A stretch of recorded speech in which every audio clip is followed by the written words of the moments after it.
his presence, and I receive power against the enemy. So he cannot touch me, though he may touch my flesh. Come on.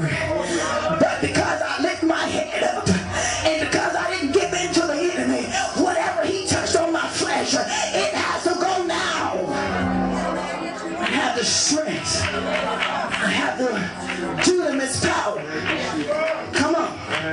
Speak to my situation, and it shall be changed. Speak to that mountain, and it shall be removed.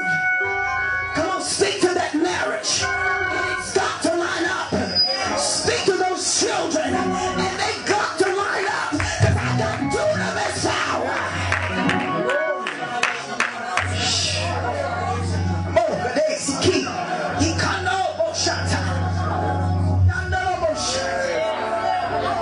Come on, God. Let the power of waiting come over you now. I'll wait. I will not complain. I won't complain. I won't give in to the devil. I won't give in to his devices. I won't give in to his schemes. I'm learning how to wait in his presence. Come on, I may be complaining 1 minute, but something on the inside says, oh, stop that. You may doubt one day, but something on the inside. You start up, say, come on, rebuke that, cast that down. That's doubt trying to come in.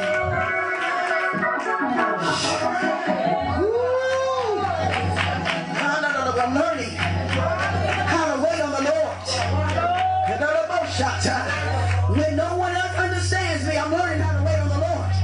When I don't understand everything, I'm learning how to wait on the Lord. Because God, you are God of wisdom. You're a God that knows everything. I just got to trust you. I just got to trust God. I just got to trust God. I'm talking to somebody. I just got to trust him to know that he's well able to bring me out. He's well able to change me.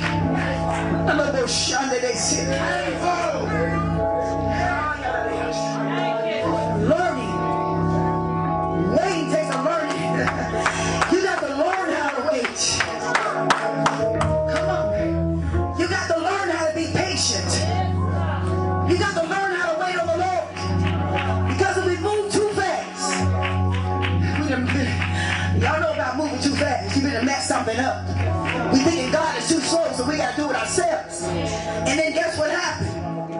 We end up having to wait on the Lord anyway. You done wasted too much time. Let God do it in the first place.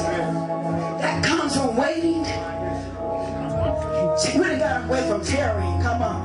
Well, the old school said the old school, we had to tarry. Means we had to sit there and wait. Sometimes it took us hours. But now we got this quick fix now. We get lay hands on, fall in the spirit. We think we got it. Come on, just because we were spoken tongue and fell in the spirit, we think we got it. Now the old pastor should say, no, you ain't got nothing. I know you feel all goosebumps and I know you feel exciting, but get back on the altar because you haven't received all you can receive. You see, they saw back, you know, couple of weeks from now, they know you're going to cut somebody out. You felt good today, but they saw far in advance. I know about 4 more days, something's going to happen, and she didn't wait.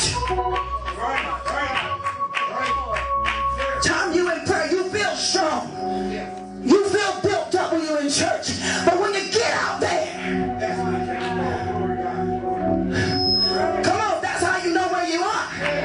If I'm in church on Monday and Tuesday I'm cussing, that means I didn't get a lot on Monday. That means I gotta keep coming back. Keep coming back. And I may go 3 weeks. But after 3 weeks, I start cussing again. I gotta go right back and wait. Wait. Come on, we move out too quick. Preaching one day, and the next day you doing, oh Lord. shut today. Where is he at? He didn't mess up. Well, how he done messed up? He done been in the pulpit preaching. Well, he didn't wait. I don't know the bullshit. So we learning how to come on, tarry and wait. Don't be rushing trying to get an assignment. Don't be rushing trying to teach a Sunday school class. Don't be rushing trying to teach a Bible study. What are you going to teach? What are you going to give those kids? What are you going to preach on the pulpit when you still got demons on the inside of you? I went to visit churches and they had Sunday school class. I didn't let my kids go because I don't know what's behind them doors.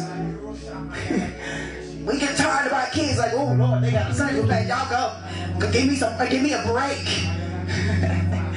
That's all we think about, but we don't know who's teaching our kids. You don't know that church. You don't know their standards. I never let my kids go unless I knew who was preaching. Unless I met them myself. It's almost like dropping your kids enrollment. You know, you enroll your kids in school. Don't you meet their teachers? Find out who's teaching your kids. Come on. We used to hate to go and enroll sorbet.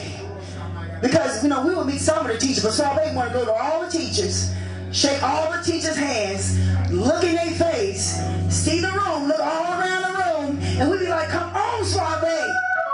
He's like, I gotta take my time.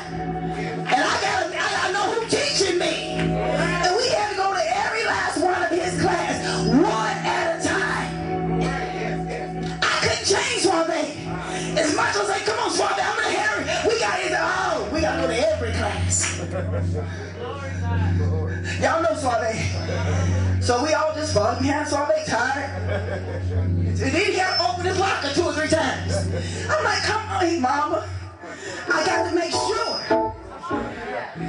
that on the first day of school, I know what my classes is. I know how many minutes it's going to take to take my classes. I got to make sure I'm not going to be late. And I'm going to beat him upside his head like, come on. I ain't got no time. Woo! Well, he would do it every year. But I got to the senior year when, you know, you grown in your junior, senior year. I ain't got to go with you now. I was like, hey, hallelujah. Woo! My goodness. But that's, so, if he's like that in the natural, I can imagine he's like in the spirit. I got to know who's teaching me. Do you got something to put on the inside of me?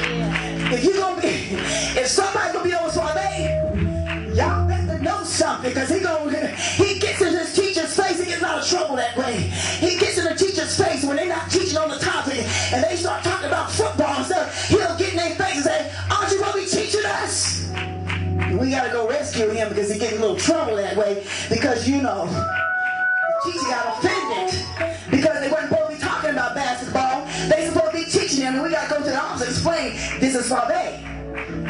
He's come to school to learn, not to play games. So anybody teaching sorbet, you better be teaching him for real. Any of y'all like that? You don't come to church. You want somebody to teach you with some power. So why you come to church if you ain't gonna get nothing? Woo! Now that's a tight subject right there. We won't meddle with that right now. But would you learn how to wait? Can you learn how to wait? Can you learn how to be patient? Don't rush the Lord. Because when you ask him for a task, and you ask him to do something, you don't know what you're asking for. You looking at it, whoa, I got this big old calling in my life to be a prophet and woo, you jumping out and down excited about what God is doing, but you don't know what come with it. You don't know the sleepless nights. You don't know how you got to be in the Word. You got to be consecrated. You got to be set apart. You got to have a fasted life. You don't understand what you're saying.